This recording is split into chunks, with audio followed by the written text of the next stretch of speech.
All right, welcome everyone. Thank you for joining us today. I'm Barbara Coffey, Director of Economic Initiatives for the City of Tucson. This is our July webinar in our monthly webinar series for small business, Connecting for Success. Just a few housekeeping notes first, and then we'll get started with an amazing panel of speakers representing our legacy business community here in Tucson. We will take your questions as we go, so feel free to enter those in the chat box or the Q&A, and we'll get to as many of those as possible in our time together. We will keep all participants muted since we do have a large number of attendees, and we will record the session and make it available for everyone, and usually you'll find that posted at connecttucson.com by tomorrow afternoon, where you'll also find links to all our previous webinars.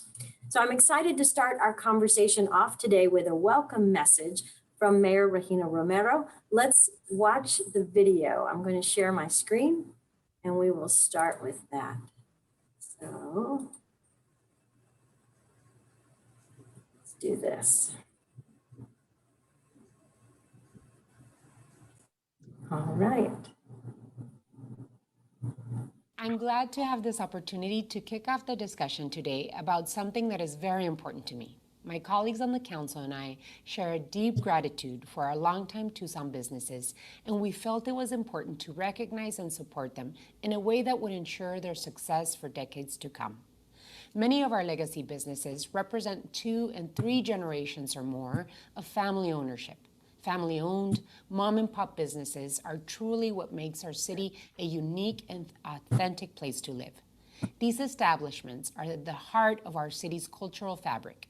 Ensuring their continued success is both a matter of economic importance and a matter of preserving what is so unique to Tucson's history. We are excited to share the city's plans regarding legacy businesses. Thank you for having this important conversation today and for all you do to make Tucson the special place we all love. Fantastic. All right. Well, I appreciate that message, and it's perfect to set the tone for our conversation today. So I want to start off and introduce who's here, our panel of business owners. And then we'll have a short moderated discussion followed by a presentation from Amanda Bruno on our team here at Economic Initiatives, who will share a little bit about the Legacy Business Program that we are launching. So let's see. And I'm going to keep an eye out for Michael Elefante in case he arrives. I'll go ahead and introduce him as I know he's anticipated to join us. And then I'll introduce Ray and Benny Galas. So first, Michael Elefante is a Tucson native who self-professes to basically having grown up in the kitchen of Mama Luisa's Italian restaurant. Chef Michael is getting back to his roots and rejoining his family-owned restaurant, Mama Luisa's, where for as far back as he can remember, he was helping both his grandfather and father make pasta, pizza, and sauce. In 2010, Michael was part of the culinary team at the Ritz-Carlton Dove Mountain. Prior to that, he was chef de partie at Caton's Burger Bistro. In his spare time, he has found his way onto the Food Network. You can watch Chef Michael on Guy's Grocery Games Nothing But Noodles episode in season 24. It's episode 9. So we have Ray Flores with us today. Ray is president of Flores Concepts, which includes El Charo, Charo Steak, and Del Rey, Charo Vida, Barrio Charo, and Pub 1922. El Charo is one of the oldest family-owned Mexican restaurants in the United States and will celebrate 100 years next year. Ray has been a leader in helping restaurants recover from the coronavirus and created a comprehensive 100-point restaurant reopening plan called C100. And rounding out our business owner panel, Benjamin Galas. Benny was born in Tucson and raised in Nacozari de Garcia, Sonora, Mexico. He is the owner of BK Tacos and El Barraco Seafood Restaurant, 2 local businesses based in Tucson with 3 different locations. In the early 90s, Benny and his wife, Cariela, helped create what is starting to become one of America's next favorite fast foods, the Sonoran hot dog. Benny expanded his business from a hot dog cart to several BK Tacos restaurants, in addition to a seafood restaurant, El Barraco, which opened in 2016. He is also very passionate about transforming South 12th Avenue into one of the Southwest's most well-known cultural corridors. Benny is a community-minded businessman who aims to create a strong Latino economy in Tucson. I happen to know that he also served a lot of free tacos to healthcare workers during the pandemic. So for that, we're very grateful. And that's our lineup for today. So let's definitely start off with some questions. All right, I'm going to take one more look though before I do that, just to see if Michael is hiding in our attendee list. And if he is, I'm going to have him raise his hand in case he is signed in a different manner. All right. So at least I've said that, but we'll keep an eye out. So I want you to both start, if you would, Ray and Benny, and talk a little bit about what you do and why you love doing it here in Tucson. So Ray, would you kick us off? Sure. So I'm the president of Flores Concepts. Flores Concepts is the management entity that oversees all of our different holdings, all different restaurants, license opportunities. So right now we're sitting on about 19 different restaurant locations that include those that we own and operate ourselves, licensed ventures as far as Baltimore and Kentucky. We have stuff in Las Vegas at the MGM, stuff in Phoenix, and some new stuff here. Different entities that require everything from marketing to just payroll and AP, et cetera. We have Flores Concepts that oversees all of that. We put the C100 brand out as a sort of umbrella brand over the Chadro branded items because we wanted a singular platform for people to go to for information. So if you have interest in our El Charro stuff or anything related to El Charro, the ccharro.com is where you go. But along the way, we've developed brands like Echo in Vegas, Cervezas, Pub 22. We have Echo in Arizona. We have an outlet inside Phoenix Convention Center. So I oversee the development of that. We have a hotel project we're working right now. We have another big project coming downtown. We have a project in California we're working on. So I oversee development and project concept development, management, purchasing, structures, partnership, leasing, legal. That's a lot of what I oversee. And yes, I mean, I have a very heavy hand along with my mom and Chef Carlota and my mentor in the actual menu development because I like to eat. So it's our life. Someone like Benny and Michael will tell you that, I think if we go on vacation, we probably spend more money on food than any man or woman out there because we're probably out there looking at what else is in the market. And I think food is our life. It's not just a passion, but we want to see what others do. There's a lot of inspiration out there from other people in the market, other people in the industry. So we tend to be dedicated to food first and foremost. Awesome. I'm hungry already, and I'm going to get hungrier. Benny, tell me a little bit about your story. Hi. So I started with a hot dog cart in Mexico when I was living there. And back in 1993, I decided to come back to Tucson and I started with a hot dog cart, Sonora style hot dog.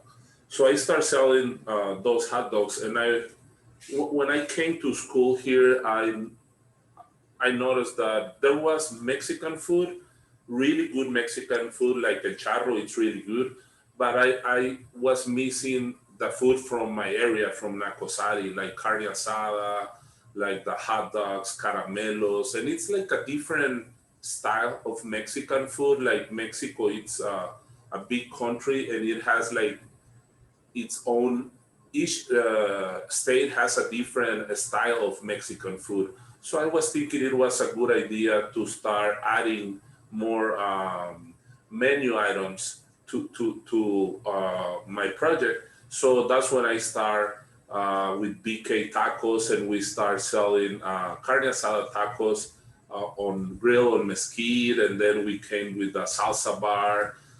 Because when I moved from over there, I was going to different mobile units and taquerias, and there was no salsa bars. So there was like, if you want to add something, it was like you were paying extra for that. So I came with that idea to bring part of my culture and part of my tradition from my area to Tucson. So that's when BK started growing, and then we start adding things like hamburgers that they're not from Nacosari, but they're from here. But we start doing hamburgers cooked over mesquite, and that's when we start growing. After opening my second restaurant, I was working too much hours, and I was a slave of my own company. And I didn't realize that until I started reading and I started going into seminars and hiring a coach. So I was trying to be a business owner, not a slave from my own company. So when I learned that, that's when I start using computers and start learning about software and how to manage a restaurant. So I decided to hire a computer programmer, and then we start making our own software to run our business. So that's when we start growing, and I think that's when our sales start going up and up every year. So we start with my wife and me, and then last year before the pandemic, we were around 170 employees, and right now we are like 140. And the reason that we only have 140 is because we cannot find employees. So Ray can tell you that how hard it is to hire people. And when you hire them and you train them, the government comes with these new help from the government. They start giving them checks for unemployment. And some of the employees, they quit because they are gonna get free money.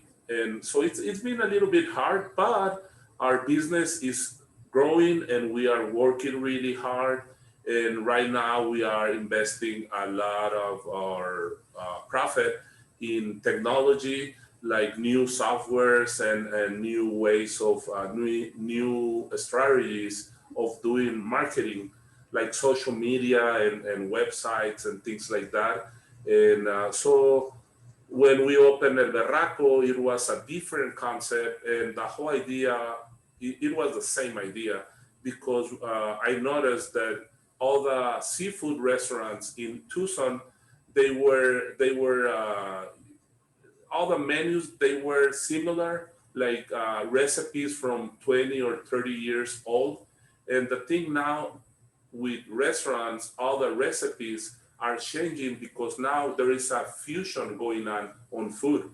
So we decide to create a new menu with a new concept and new recipes. So the whole idea was to come with the same seafood, but in a different presentations and different flavors. So that's when we opened El Berraco. And now, because we have the right technology to manage all three restaurants, so it's been, I don't want to say easy, but less work than when I start with one restaurant.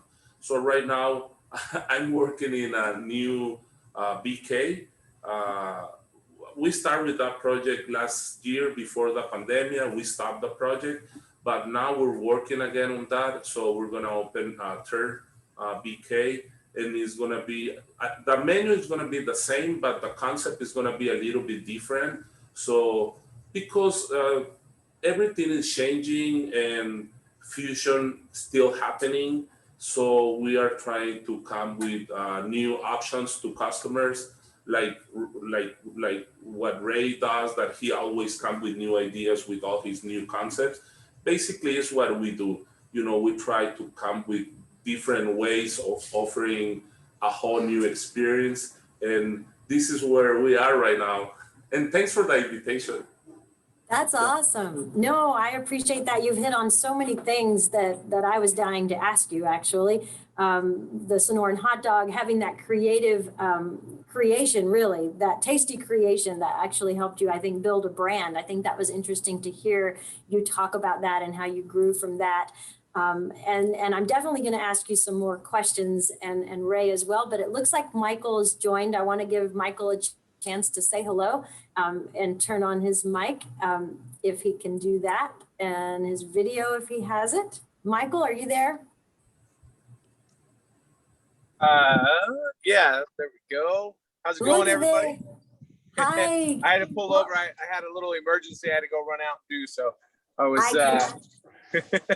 I see that, but I'm glad that you had a minute to take with us. And I know I was just, I know how busy that all of you are as small business owners. So I totally appreciate your time. And we just started by hearing a little bit about where each one of you is, why you do what you do and why you love doing it here in Tucson. Tell a little bit of your story, Michael. Yeah. So, my family has owned Mama Luisa's since 1973. It's been around since 1956. I took it over in 2014, trying to give my mom some retirement, let her go live the snowbird life. So she does that now. So during the hot summer, she goes to Chicago, and the rest of the time she's here. But we're doing all right now. Honestly, I think we managed the COVID situation and everything going on. I think we managed it pretty well, and tried to kind of just do our own thing. And we're in pretty good shape right now. Actually, honestly, it could have been a lot worse for us. That's fantastic.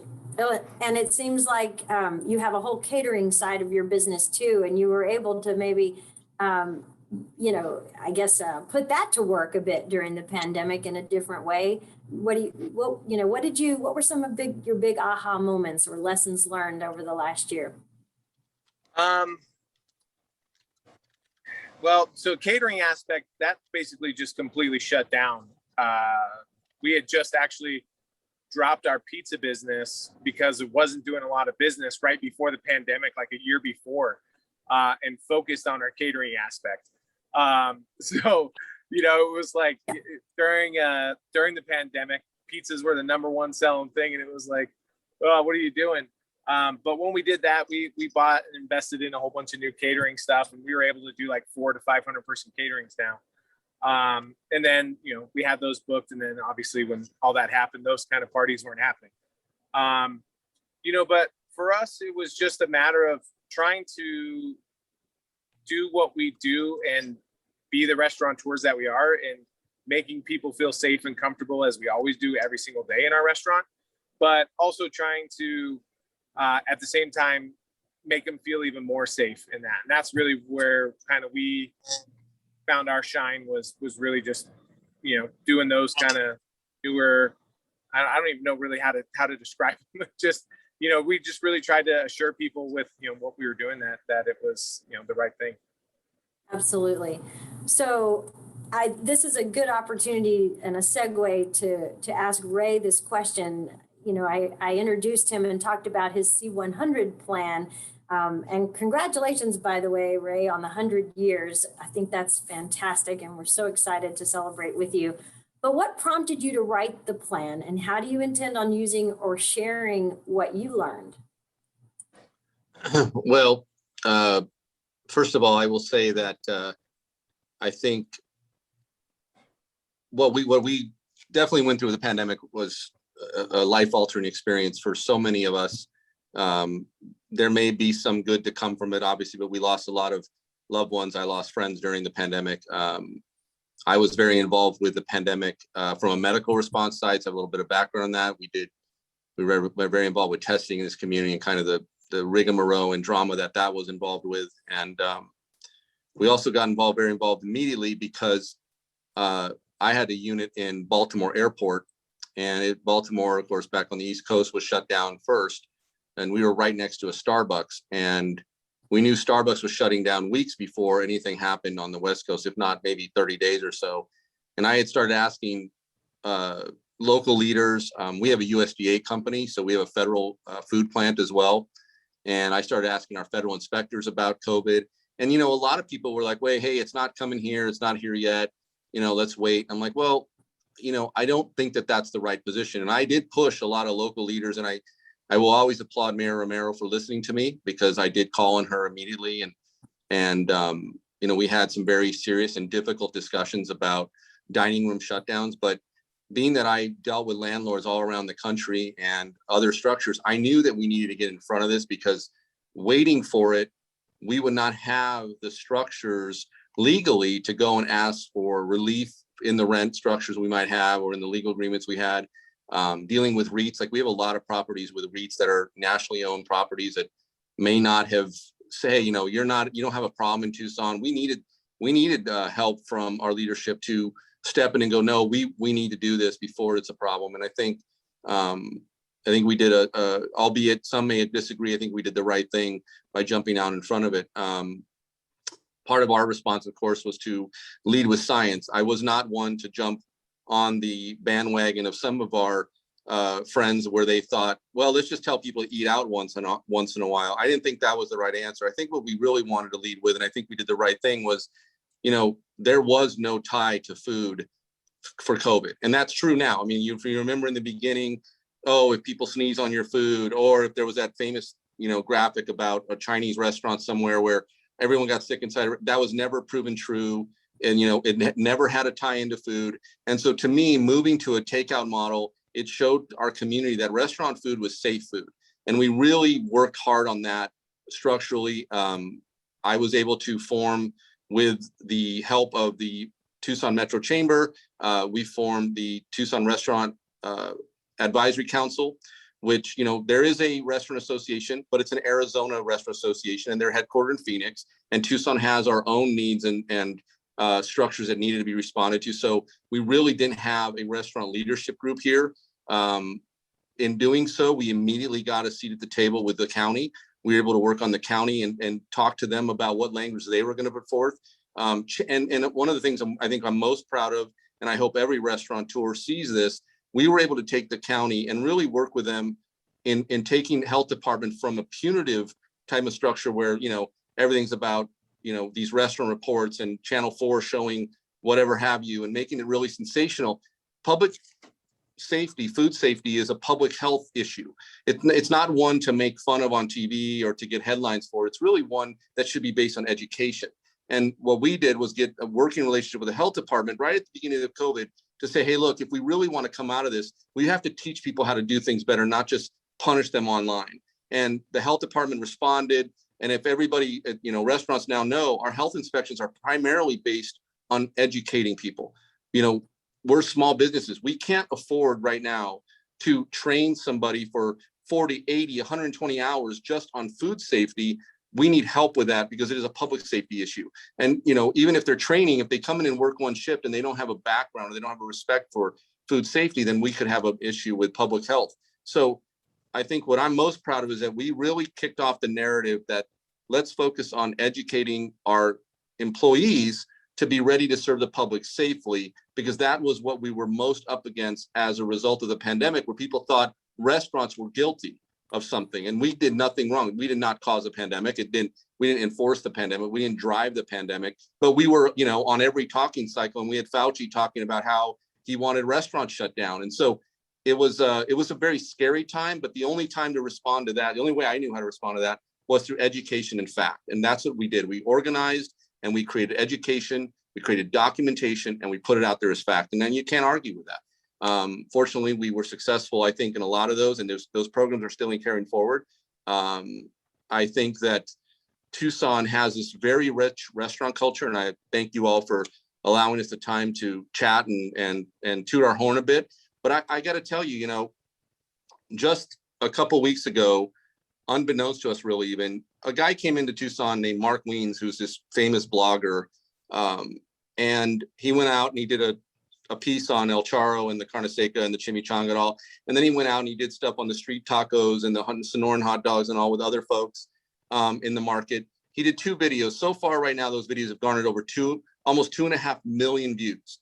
There's nothing in Tucson that's garnered 2.5 million views like food has. There's nothing in Tucson from an industry standpoint that garners much attention for this market and for this business community, for our social community, as much as our food does. And I will always say, along the lines of the university, or especially, Raytheon or anybody else, our food has put Tucson on the map. And everybody on this phone call, and my brothers and sisters in this industry who've done this amazing job. I spend a lot of time, out there, and I eat at other parts of the world. We have some of the best food, bar none. My kids, we travel, we're like, we can't wait to get back home to eat again. It's like Tucson's food, whether it be Mexican, Italian, Asian, there's so much good restaurant people here, so many good restaurant people here. It's a tight, vibrant community. Benny and I are friends. Michael and my chef Gary are like almost brothers. In fact, it's kind of scary. So the community is strong for food, and we need everybody to encourage that, to continue to help it. We got to have a business friendly community for that food, for those food operators. There's constant challenges with labor. There's constant challenges out there in the industry, but we've got to stay together and know championing Tucson's restaurant scene is championing Tucson, period. Mm-hmm. Absolutely. You're getting a lot of good responses in our chat too that are agreeing with you and are very appreciative, and yeah, you couldn't have said it better. I want to go back to though, so that we can talk about supporting you. When I heard what Benny said about the challenges right now, finding and recruiting talent to help you in your establishments, what are you seeing and what can we do to rectify that issue quickly? Well, I think we're all a little bit afraid of some of the things that are out there, like the fight for 15. Most of our employees make well over $15 an hour. I think there's a definite need for companies that are out there that don't pay well to deal with that. But if I have a store in Pima County and I have a store in Tucson, like I have stores up and down Oracle that are right outside the city limits, what is that fight for 15? That fight for 15, look, our kitchen staff all make that. That's not an issue. They're well over the minimum wage. And I can tell you for sure, our servers who are making the tipped wage, they're making $30, $40 an hour. So that's not an issue. Now, again, I can't speak for every restaurant, but I can speak for the 10 or so that I have here, and that I know for a fact we're above it. But we also have to think about, in an industry, these are not blanket fixes, right? I mean, we have a blanket, we have a blanket proposal out there, but it's not a blanket solution. And for instance, if you're a restaurant on River Road, on one side, you might be in the city, on the other side, you might be in the county, you may lose people to come over here. So if it's not an initiative for the whole community, we're gonna have real challenges with this one. Additionally, when you look at something, and I'm not trying to pick on Target, for instance, but the sales per person, per man hour, a Target might do $100,000 an employee, whereas a restaurant might do $10,000 an employee. So the revenue streams are completely different for our industries, but yet we're being told we have to have a blanket solution for it. That's very hurtful for the small business. And I totally appreciate people wanting to make more. And I totally appreciate that a company that has that kind of sales per revenue hour or per labor hour should pay more. It's one thing, but you're going to possibly also hurt the small people that make up the fabric of the community, because I've never heard anybody in my lifetime that I've been in Tucson ever say, I can't wait to move to Tucson because they have so many great Targets. I mean, I think what we're known for and what people move here for is the fabric of our community, our culture, and some of that is our smaller businesses. Not all of us want to be these titans of industry with 50,000 employees and buildings all over the world, or flying up to space on a rocket. Some of us just want to wake up in the morning, cook good food, and serve it. And I think if you try and solve for the bigger problem, you may hurt the little guy. And I'm very worried about that in our community. That we'll lose the fabric and the culture of our community, and we'll end up with a bunch of generic, sorry, Dutch Brothers on every corner. That doesn't feel like Tucson to me. So I hope that doesn't happen. Anyway. Perfect reason, for us to launch a program like this too. Again, just to begin the awareness about what our restaurant culture means to us, what the food scene means to Tucson, and how it markets itself for economic development and business development, and really recruiting people to live and work and play here year round. So you said it best. I want to go back to Michael for a minute. As he's returning to the family business, Michael, what prepared you for that role? How did you know it was time to do that? And really, what was it like transitioning to head chef back at the family business? Talk a little bit about that. Yeah, real quick too, if I could kind of piggyback off of what Ray said. Yeah. No? Yeah, absolutely. Oh, okay. I was like, oh, okay.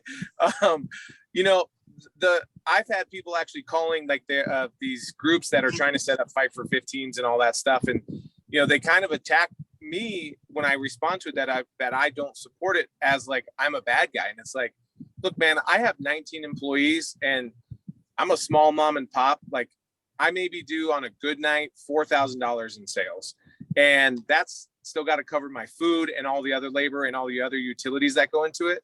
And so like people don't understand, like you're going to weed out an entire group of individuals that aren't going to be able to go into the workforce if you do that. And I, you know, all of our people that have been with us and that work hard and that we, you know through our restaurant, we pay them over that. Like all of our guys make good money. But you know, when you bring in a busser who's 16 years old and's never, you know, had a job in his life, or a dishwasher that's 17 years old and it's their first job, and you're having to train them all this stuff, you're not going to hire those people, because if you got to pay them that, you're going to say, look, I'll just take this other guy who's experienced and knows how to do, and I can just throw him in, so I don't have to spend the, you know, those weeks training this person. So it's really going to create a bad, you know, cause and effect of these younger generation. They're not going to really have jobs until they get out of you know, high school or college, because nobody's really going to have the money to hire them, especially the mom and pops who are going to train them and set that great foundation of work ethic into these people. You know, it's really, really tough. You know, and it's, you know, and the people who they're saying they're fighting for, those people are all crushing it. You know, you got servers who in restaurants are making $20, $30, $40, $50 an hour, you know, and they're the ones that you know, they're the ones that they're saying they're fighting for. And it's like, those aren't the people that are hurting. It's going to be the people that are those 16, 17, 18-year-old kids who aren't going to have the job, because those are the people who are really going to be hurting. And so it's just, it's this, you know, this fight of like, if you speak up against it, even though you respect the people and you want them to be successful, you're still a bad guy just because you don't support it. And it's like, look, man, I'm not doing $100,000 in sales every day from my chain big box rep store, you know, that I could easily pay these people. You know, it's a struggle every day, you know, for me to make sure I get, you know, everybody paid with what we bring in. And that's the majority of businesses. I mean, gas stations, you know, all the way down to every single business, you know, childcare, all those things. It's just really tough for people if you're just going to demand that out of them, when people don't actually know the logistics behind it, you know, and all that. So that's kind of my little, you know, thing about it. It's just, you know, just because we don't support it doesn't mean we're a bad guy. There's a balancing act there. I see Ray has a thought, maybe he's got his hand up. Yeah, I think it's critical that people know that if restaurants were so awful to work at, or restaurants were such bad things, we wouldn't be the second largest employer in the country. I mean, nationwide, restaurants are the second largest employment sector in the country.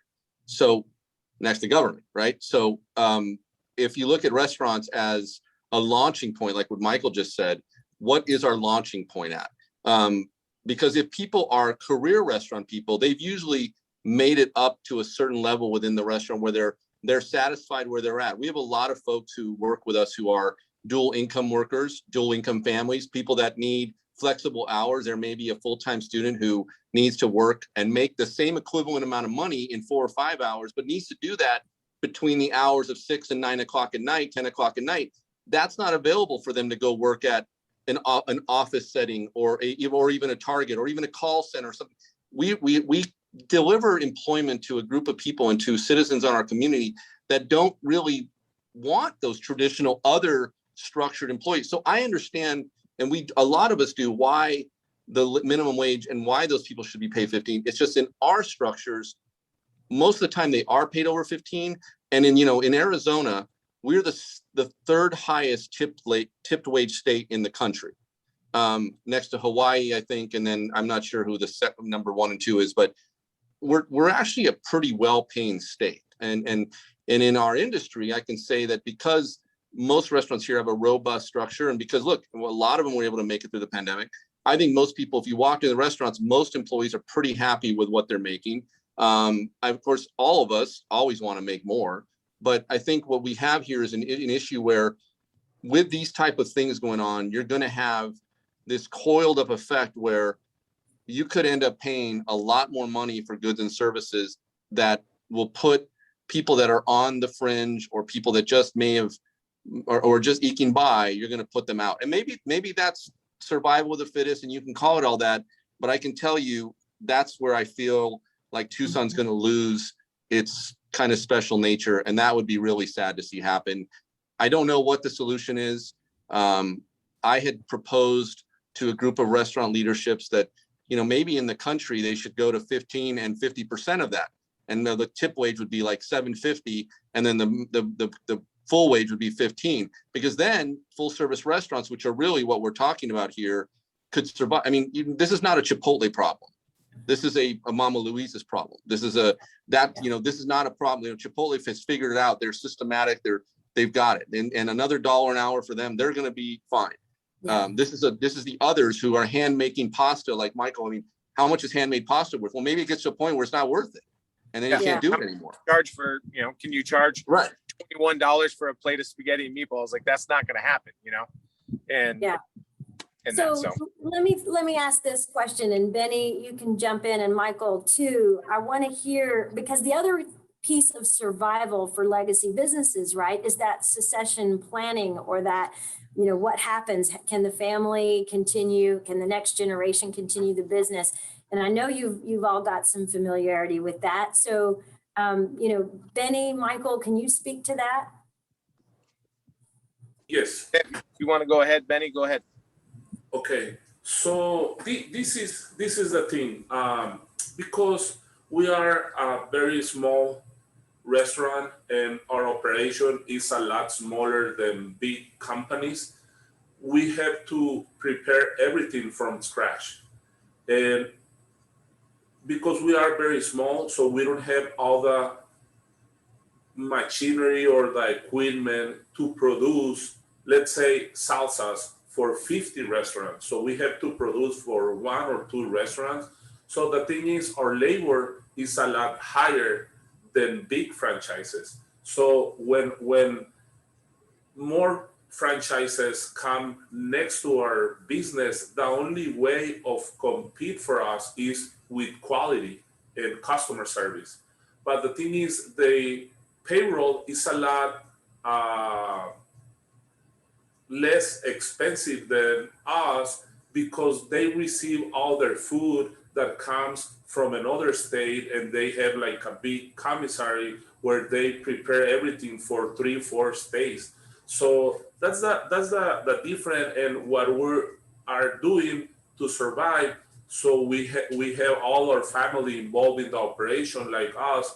We have 2 of my daughters and 1 of my sons working for the company, and they are learning. So one is concentrate in the kitchen, the other one is concentrate customer service, and my daughter is concentrating in accounting. So the thing is, the more we grow, the more we optimize what we do, is the more opportunity that we have to compete with those big companies. But it's really hard to compete in marketing when they have one marketing strategy for 100 restaurants, and we have to do the same strategy for 2 restaurants. So it's very expensive for us. And if we do that, our profit start going down and down. So there are months where we don't make enough profit because we invest more in production or software or like machinery to produce what we produce at the kitchen. But we are in that process trying to understand how we can do it and try different things. But it's gonna be hard for us, but I'm 100% sure we're gonna make it. And I like the way you hit on the specialties, right? And maybe not everyone in the family has the same skill sets, and so you find a way, if they choose to pursue the family business, where they fit in. So, Michael, does that resonate with you? Yeah, 100%. I mean, so when I came back to the restaurant, I came back in 2014, and the main thing when I came back was getting back to the scratch made stuff. I mean, that's the whole reason why I think most people get into this restaurant industry is you make things really good and you don't take them out of the box better than other people, which a lot of that's a chain thing, and that's one of the reasons why he said they can offer things at a lot lower price as well, just because of the fact that they don't have as much time invested in it as we do, but also it doesn't have the same quality. For our pasta, I have 4 ingredients in my pasta. You buy a box of pasta, who knows what's in there? You know, they only got to label the first couple things. You know, and so where we have our advantage as a small business, you know, as a restaurateurs, you know, we know everything that's in ours.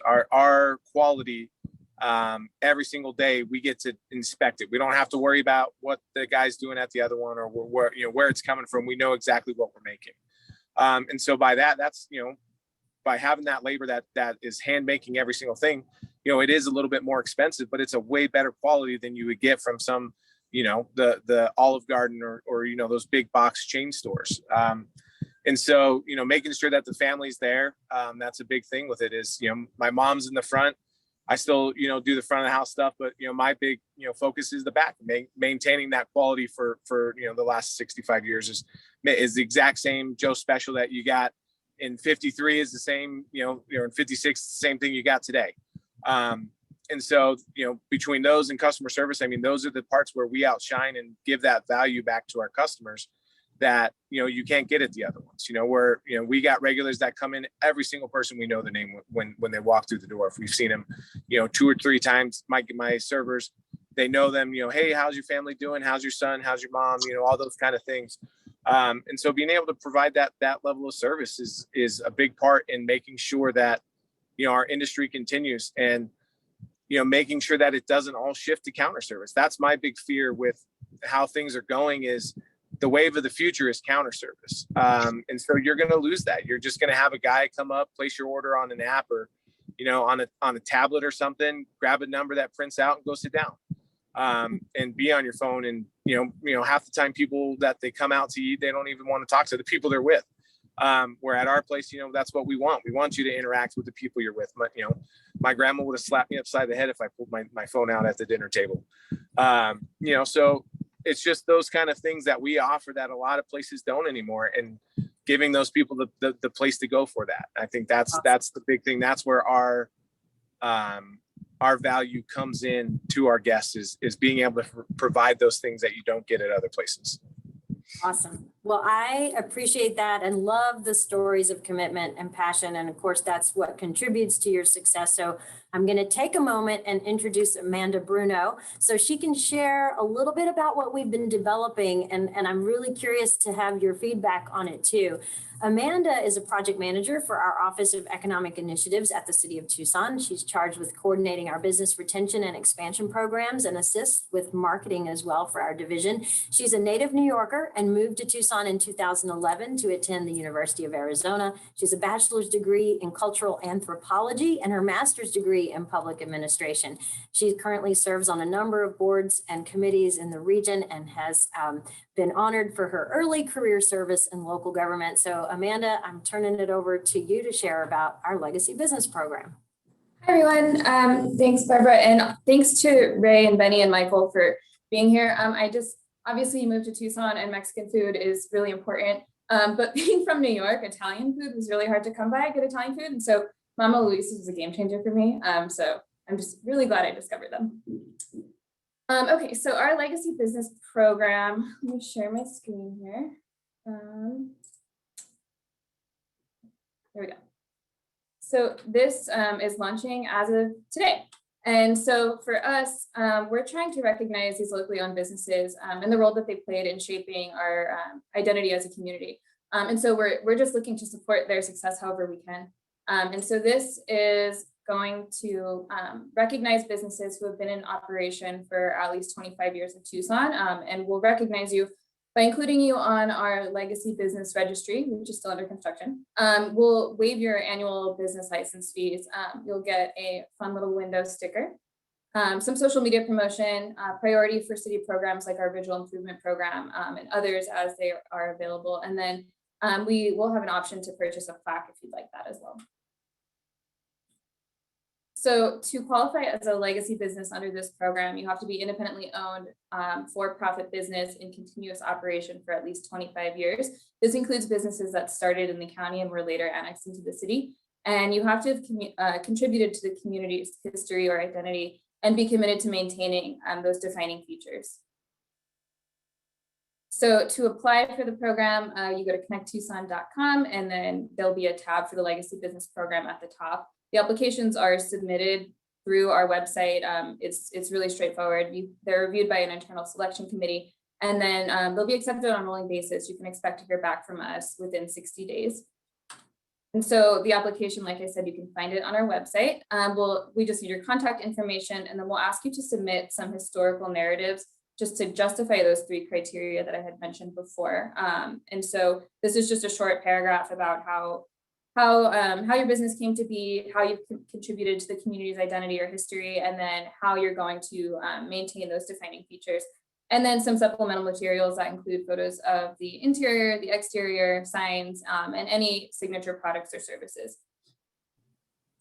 Awesome. So pretty straightforward, but I can take any questions, and my contact info is there as well. Excellent. Thanks, Amanda. And I think what you can see is that this is really an opportunity to learn more about the legacy businesses in our community and then find ways to tell their stories, right? The more we market those businesses, many of you talked about this today, is that, that sells Tucson, right? People want more of that. They want the authentic, they want that lifestyle that comes with the food that we eat. And so I think it's really exciting. And then again, we're looking at businesses of all types, so it'll maybe go beyond restaurants. So legacy businesses in our community are all shapes and sizes, but we're excited to kind of uncover who's out there and then find a way to market that better and promote people's use and understanding of those businesses. So I'm interested generally, thoughts about that or questions that you may have, but I would love to hear your perspective, Ray, Benny, and Michael. Is something like this useful? Will there be, what do you think the response will be?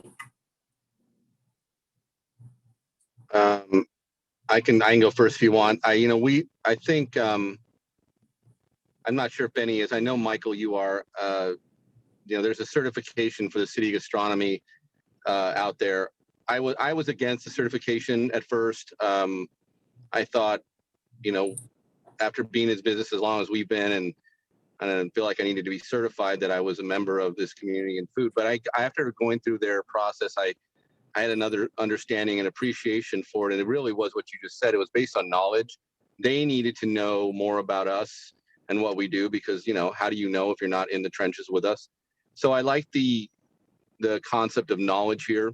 I think it would be great to know how many 25-year, 50-year, 100-year businesses are in Tucson in general. I think that would speak to longevity, just as it would in a company, would speak to longevity of employees. So I think if you took this and ran it a little even further and maybe put benchmarks of 25 and 50, and I could see that being kind of a cool feature that could be published along the lines of, we're one of the oldest inhabited areas in the country with the old Pueblo and the settlement there right there downtown, with the Presidio.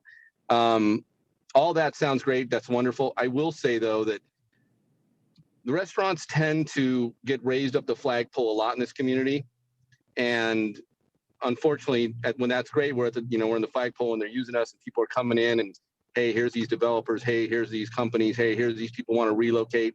They want to get a lot of tax dollar rebates and they want to get this kind of, development money, and they want to get this kind of forbearance on other things, et cetera, et cetera, et cetera. And, it's hard, I understand, to offer some of those incentives, et cetera, to the restaurants or to small businesses.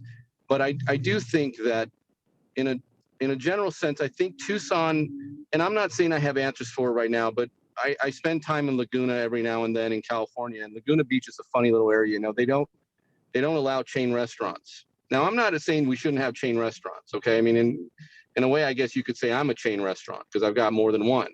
But like, if you go to Laguna, they have like moratoriums in the city council won't have, big chain restaurants aren't allowed there to come up and buy the entire beach, and end up with a big Olive Garden on the corner of the beach.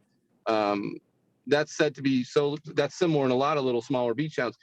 Kind of in a way, that's protectionism. It may be negative against economic development. Some developers may hate me for saying this, but I do feel like there could be a spirit, a language that says, like public art, for instance, with certain developers, they've done it where, hey, if you're going to develop, you've got to cater to public art, or you've got to, have this much in something, then maybe you got to have a local business in that development, or maybe you got to have some locally owned presence there. Because I think what I'm worried about is that, we just start getting bought up, and there's none of that left that make Tucson still kind of a cool place to live. And I don't have all the answers. I'm willing to sit down and talk about any of that, but I've seen examples of this in other communities that keep things special, and I'm not sure where that's at. But you look what happened with 4th Avenue recently and some of that development. Sure, it might be good for the developers, and maybe it's good for that. But now you've got these big buildings standing where once special businesses stood, and you got to kind of wonder where you're at on the map when that starts happening. I know that's one of the things I work with my family the most on. You talked about legacy. Well, it's for preparing for tomorrow. We can't just prepare the food today. We got to prepare the plan for tomorrow. And those things are changing every day. So no, I appreciate that perspective, and you gave some very good examples and some ideas and ways that communities have dealt with that. And I see Michael's hand up to comment. Yeah, I completely agree with Ray. One of the things, I feel that gets a lot of credit is downtown. Everybody loves to hype up downtown. But, I think a lot of it, we could shed light on a lot of the other areas of Tucson with this. There's a lot of, if you look at downtown, there's actually probably not a whole lot of them that have been around that long. Where us is, all these other restaurants, we've been around and other places outside of downtown. And so, everybody wants to hype up downtown, but I think with this program, we could really shine light into the other areas of Tucson besides just being downtown. That's all everybody wants to talk about is that whole, little area that they put all this money into, and you get all these new businesses that are open up, all these people getting into the restaurant industry.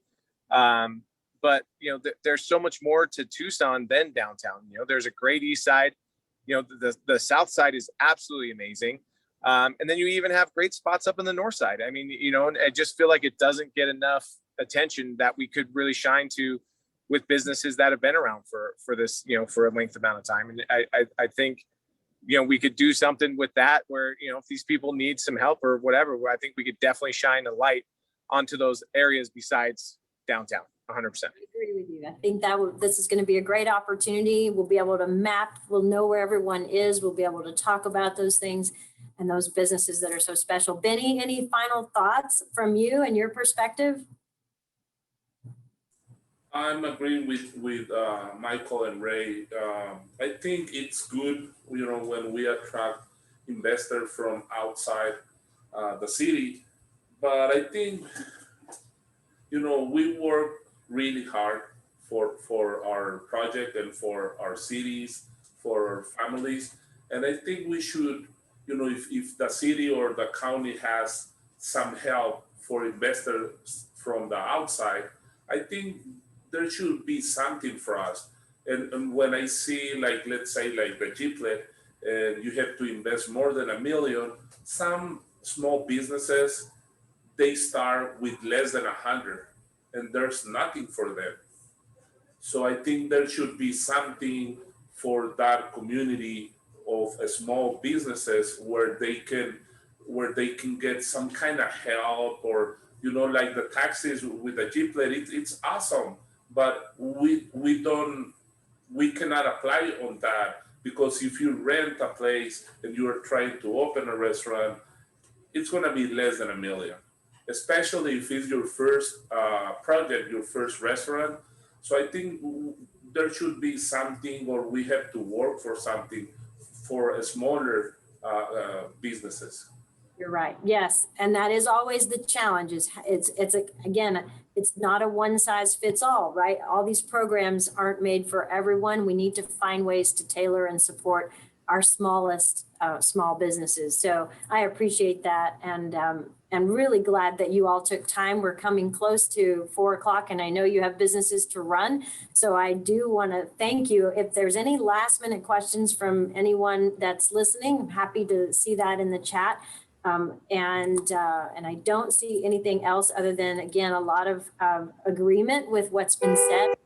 Appreciation for for all of your points of view. So again, I think all of you have a lot of big fans out there and patrons of your establishments for sure. So we're going to keep that up. We're going to do our part to continue to talk about your story, what you have to offer, and we'll be putting this information out so everyone can start to learn about our legacy business program. And there will be a lot more that we will do when it comes to this, including additional small business navigators coming on board and the ability to utilize, I hope, what is federal funding out of the American Rescue Plan to do more for small businesses. So stay tuned for that as your mayor and council continue to deliberate and talk about that path forward. So thank you all.